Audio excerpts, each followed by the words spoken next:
Ok, donc je garde un peu le fichier de base pour poursuivre. Je suis toujours un peu dans le même principe avec une div avec un ID. Si je vais différemment, de toute façon, je vais vous le dire.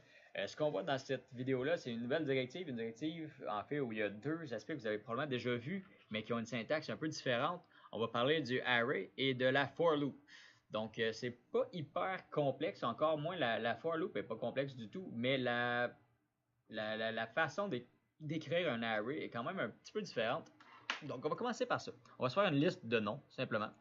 Donc, comment est-ce qu'on va faire ça? On va se créer la même chose que d'habitude. Donc, let app égale new vue. À l'intérieur de la vue, on met les accolades. Oups. Et à l'intérieur des accolades, on va mettre notre sélecteur élément comme ça. L'élément, c'était number app 1, virgule. Et à l'intérieur de ça, on va créer data, 2 points, accolade. Et à l'intérieur de ça, c'est là qu'on va créer notre array. La base n'est pas si complexe, mais c'est juste un peu troublant parce que quand on est en orienté objet, il peut y avoir des objets dans des objets dans des objets qui ont leur propriété, leur méthode. Bref, on est vraiment dans ce mode-là. Donc, évidemment, la compréhension de l'orienté objet est toujours bénéfique rendu au niveau où on est dans JavaScript. Mais sinon, vous pourrez juste vous adapter à la syntaxe et vous comprendrez l'essentiel quand même. Donc, ce qu'on va faire simplement, on va créer un array qui s'appelle non, simplement comme ça. Donc, comment est-ce qu'on fait pour dire que c'est un array? On va simplement lui mettre 2 points et des accolades, pas des accolades, des crochets.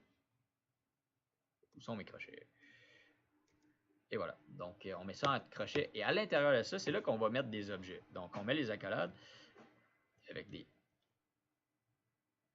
comme ça, simplement. Et après, on écrit les propriétés, la propriété qu'on veut. Nous, on va écrire texte, 2 points. Et là, je vais écrire... OK, ici.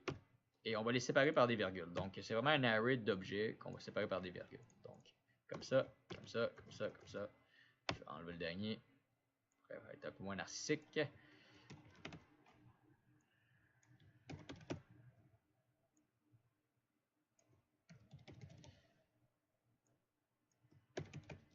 OK. Donc, là, j'ai un array avec 5 objets.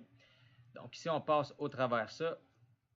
Comment est-ce qu'on va faire ça? C'est assez simple. Premièrement, on va se faire une liste. Et dans le fond, c'est dans la liste qu'on va lui dire, hey, tu vas louper toutes les listes items. En fait, toutes les fois que tu vas louper dans la liste, tu vas ajouter un list item. Comment est-ce qu'on fait ça? On va se créer une liste désordonnée comme ça. Et après ça, on va lui mettre simplement un LI.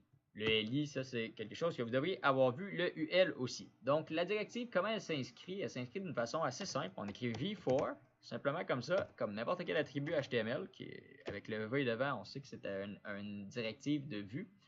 Donc, v4, et là, à l'intérieur de ça, on va écrire...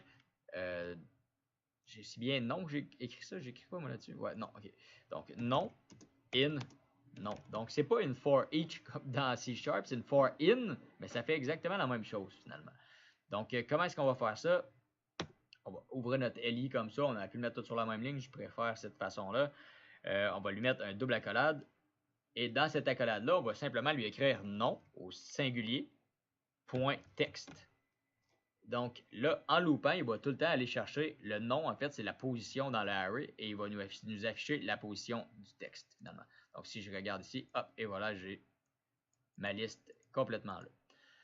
Donc c'est ce qu'il y en est pour la V4. Il n'y a pas de secret pour la syntaxe, c'est de la répétition. Il n'y a pas de secret, il faut pratiquer. Donc je vous invite à le faire de votre côté. Essayez, je vais commencer à vous mettre des exercices à partir d'ici. Donc n'hésitez pas à faire les exercices, ça va vous aider beaucoup à comprendre. Donc allons-y, on poursuit dans la prochaine vidéo.